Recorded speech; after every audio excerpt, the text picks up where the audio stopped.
Hi అండి, welcome to మన తెలుగింటి రుచులు. ఇవాల్టి రెసిపీ గోధుమ పిండితో చాక్లెట్ కేక్. చాలా అంటే చాలా ఈజీగా ఇలా అన్నిటినీ మిక్సీ పట్టేసి ఈజీగా నిమిషాల్లో చేసేసుకోవచ్చండి. ఓవెన్ బీటర్తో కూడా పని లేదు. చాలా హెల్దీ అండి. గోధుమ పిండితో చేస్తున్నాం కదా ఈ కేక్. ఇక్కడ నేను మీకు కట్ చేసి చూపిస్తున్నాను చూడండి. కట్ చేస్తుంటేనే అర్థమవుతుంది కదా కేక్ యొక్క ఫ్లఫీనెస్ అనేది. అలాగే టేస్ట్ కూడా చాలా బాగుంటుంది. తప్పకుండా మీరు ఒకసారి ట్రై చేయండి. అయితే వీడియోని ఇక్కడ స్కిప్ చేయకుండా లాస్ట్ వరకు కూడా చూడండి. ఈ వీడియో మీకు నచ్చితే కనుక ఒక లైక్ ఇవ్వండి. ఛానల్ మీరు కొత్తగా చూస్తున్నట్లయితే ఒకసారి వీడియోస్ చూడండి. నా వీడియోస్ మీకు నచ్చితే ఛానల్ని సబ్స్క్రైబ్ చేసుకోవడం మాత్రం మర్చిపోవద్దండి. ఇక్కడ నేను మీకు ఒక కేక్ పీస్ని తుంపి కూడా చూపిస్తాను చూడండి. చూస్తున్నారు కదా ఎంత ఫ్లఫీగా వచ్చిందో. చాలా చాలా ఈజీ అండి. తప్పకుండా మీరు ట్రై చేయాల్సిన రెసిపీ. ఇక లేట్ చేయకుండా ఈ చాక్లెట్ కేక్ని గోధుమ పిండితో ఏ విధంగా తయారు చేసుకోవాలో చూసేద్దాం. దీనికోసం అయితే ఫస్ట్ నేను ఇక్కడ అల్యూమినియం గిన్నె తీసుకున్నానండి. కొంచెం అడుగు మందంగా ఉండే గిన్నె తీసుకోండి, లేదంటే కేక్ టిన్ ఉంటే కేక్ టిన్ తీసుకోండి. ఇందులోకి 1 స్పూన్ ఆయిల్ వేశాను.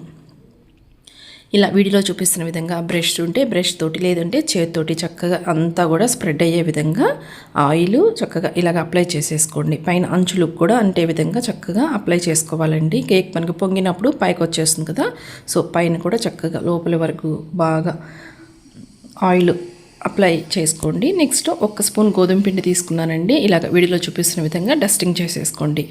మీ దగ్గర బటర్ పేపర్ ఉంటే బటర్ పేపర్ అయినా వేసుకోవచ్చండి. ఇలా ఎక్సెస్ పిండి ఏదైనా ఉంటే తీసేసేయండి. చూడండి ఇలాగా చక్కగా డస్టింగ్ చేసేసుకోండి. ఇప్పుడు స్టవ్ మీద కొంచెం పెద్దగా ఉండే గిన్నె తీసుకోండి. లోతుగా ఉండాలి, అలాగే వెడల్పు కూడా ఉండాలి.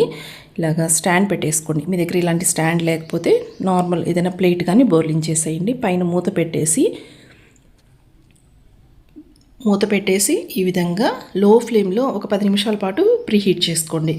ఇప్పుడు మిక్సీ జార్ తీసుకోండి. ఇందులోకి 1 కప్పు నిండుగా షుగర్ వేస్తున్నానండి. మెత్తటి పొడిలాగా చేసేసుకోవాలి. చూడండి ఫైన్ పౌడర్ అంటారు కదా అలాగ ఉండాలి. ఇప్పుడు ఇందులోకి ఒక 3 కోడిగుడ్లు తీసుకుంటున్నానండి. మీకు కోడిగుడ్లు ఇష్టం లేకపోతే దీని ప్లేస్లో పెరుగునైనా వేసుకోవచ్చు. అయితే ఫ్రెష్ పెరుగు వేసుకోవాలి. అది కూడా నార్మల్ రూమ్ టెంపరేచర్లో ఉన్న పెరుగు వేసుకోండి. ఇలాగా నేనైతే ఒక 3 ఎగ్స్ని అయితే బ్రేక్ చేసి వేసాను. ఇప్పుడు ఇందులోకి ఆయిల్ ఉంటే ఆయిల్, లేదు అంటే బటర్ ఉంటే బటర్, లేదంటే నెయ్యి అయినా వేసుకోవచ్చు అండి. అన్నీ కూడా రూమ్ టెంపరేచర్లో ఉండాలి. ఒక 1/2 కప్ కంటే కూడా కొంచెం తగ్గించి వేసుకున్నాను. నేనైతే నెయ్యి కొంచెము అలాగే ఆయిల్ కొంచెం వేసాను. ఆయిల్ కూడా ఫ్లేవర్లెస్ ఆయిల్ తీసుకోండి. 1 నిమిషం పాటు చక్కగా బ్లెండ్ చేసుకోండి. ఇలాగా మనకి టెక్స్చర్ క్రీమీ టెక్స్చర్ రావాలండి. ఇప్పుడు ఇందులోకి 1.25 కప్పు వరకు గోధుమ పిండి, ఫస్ట్ 1 కప్పు నిండుగా వేసాను, తర్వాత 1/4 కప్పు వేస్తున్నాను. మిగతా 1/4 కప్పు చూడండి ఈ విధంగా ఒక 2 టేబుల్ స్పూన్ల వరకు కోకో పౌడర్, 1/4 కప్పు వచ్చేసి గోధుమ పిండి, మిగతా 1/4 కప్పు ఇలాగా కోకో పౌడర్ వేసుకోండి. ఇలాగా ఈ గోధుమ పిండి కోకో పౌడర్ వేసిన తర్వాత ఒక్కసారి 20 సెకండ్స్ పాటు అలాగా బ్లెండ్ చేసుకోండి. ఇక్కడ చూస్తున్నారు కదండి కన్సిస్టెన్సీ బాగా థిక్గా ఉంది కదా. సో కన్సిస్టెన్సీ మనం అడ్జస్ట్ చేసుకోవడం కోసం పాలు వేసుకోవాలి. పాలు కూడా కాచి చల్లార్చిన పాలు వేసుకోండి. రూమ్ టెంపరేచర్లో ఉండాలండి. పాలు అయితే ఒక 1/2 కప్పు కంటే కూడా కొంచెం తగ్గించి పడతాయి పాలు. మీరు చూసుకొని కన్సిస్టెన్సీని బట్టి అయితే వేసుకోండి. రిబ్బన్ కన్సిస్టెన్సీ ఉండాలండి. నెక్స్ట్ 1 టీ స్పూన్ వరకు baking powder, 1/2 teaspoon baking soda వేసుకోవాలి. నెక్స్ట్ ఎసెన్స్ కోసం అయితే ఒక 3 డ్రాప్స్, మీ దగ్గర ఏ ఎసెన్స్ ఉంటే అవి వేసుకోండి. ఇక్కడైతే వెనీలా ఎసెన్స్ ఒక 3 డ్రాప్స్ వేసానండి. ఇలాగా ఇవి కూడా ఒక్కసారి బాగా బ్లెండ్ చేసేసుకోండి. జస్ట్ ఒక 20 సెకండ్స్ అలా బ్లెండ్ చేస్తే చక్కగా కలిసిపోతాయండి. ఎక్కడా కూడా లంప్స్ లేకుండా చూసుకోవాలి. ఇప్పుడు ఈ కన్సిస్టెన్సీ చూస్తున్నారు కదా, ఇలాగ రిబ్బన్ కన్సిస్టెన్సీ ఉండాలండి. ఈ బ్యాటర్ మొత్తాన్ని కూడా కేక్ టిన్లోకి వేసేసుకుని ఒక్కసారి లైట్గా ఇట్లాగా జస్ట్ ట్యాప్ చేసేయండి. ఇప్పుడు ఇందులోకి పైన మనకి డెకరేషన్ కోసం జస్ట్ గార్నిష్ కోసం అయితే నేను ఇలాగా డ్రై ఫ్రూట్స్ వేస్తున్నానండి. జీడిపప్పు, బాదము, అలాగే టూటీ ఫ్రూటీస్ ఉంటే వేస్తున్నాను. ఇవి లేకపోయినా పర్లేదండి, ఉంటే వేసుకోండి. చూడటానికి కూడా కలర్ఫుల్గా ఉంటుంది. ఇలా వేసేసుకొని ఇప్పుడు కేక్ టిన్లో పెట్టేసుకోవాలి.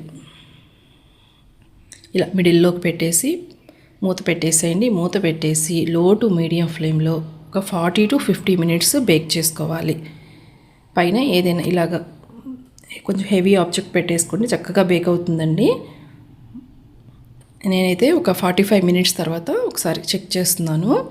మీకు కూడా కరెక్ట్గా ఇంతే టైం పడుతుందని ఉండదండి. మనము వేసిన బ్యాటర్ని బట్టి ఉంటుంది, క్వాంటిటీని బట్టి ఉంటుంది. నాకైతే ఒక 45 మినిట్స్ తర్వాత ఇలాగ నైఫ్ పెట్టి చెక్ చేస్తున్నాను. చూడండి, నైఫ్కి ఏమీ అంటుకోలేదు కదా, అంటే చక్కగా బేక్ అయినట్లు. ఇమీడియట్గా స్టవ్ ఆఫ్ చేసి ఈ గిన్నెని తీసి పక్కన పెట్టేసేయండి. ఇన్ కేస్ మీకు ఆ నైఫ్ కనుక ఏదైనా వెట్టగా అంటుకుందనుకోండి, మరొక 5 నిమిషాల పాటు లో ఫ్లేమ్లో బేక్ చేసుకోండి. ఒక 5 to 10 మినిట్స్ అలాగా బేక్ చేసుకోండి. చక్కగా బేక్ అయిన తర్వాత స్టవ్ ఆఫ్ చేసేయండి. ఇమీడియట్గా పక్కన పెట్టేసి కంప్లీట్గా చల్లారిన తర్వాత ఈ విధంగా నైఫ్ తోటి కొంచెం ఈ కేక్ని లూజ్ చేసుకోండి.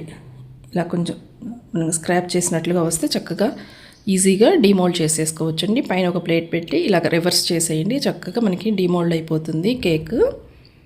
చూడండి ఎంత ఫ్లఫీగా వచ్చిందో. టేస్ట్ కూడా చాలా చాలా బాగుందండి. పిల్లలైతే చక్కగా ఇంట్రెస్ట్గా తింటారు. తప్పకుండా మీరు ట్రై చేయండి ఈ రెసిపీని. అయితే ఇలాగ మీకు కావలసిన సైజులో కేక్ పీసెస్ని కట్ చేసేసుకోండి. ఇవి మీకు ఒక 1 వీక్ పాటు ఫ్రెష్గా ఉంటుంది. ట్రై చేయండి. వీడియో నచ్చితే లైక్ చేయండి. ఛానల్ కొత్తగా చూస్తున్నట్లయితే ప్లీజ్ సబ్స్క్రైబ్ చేయండి ఫ్రెండ్స్. Thank you.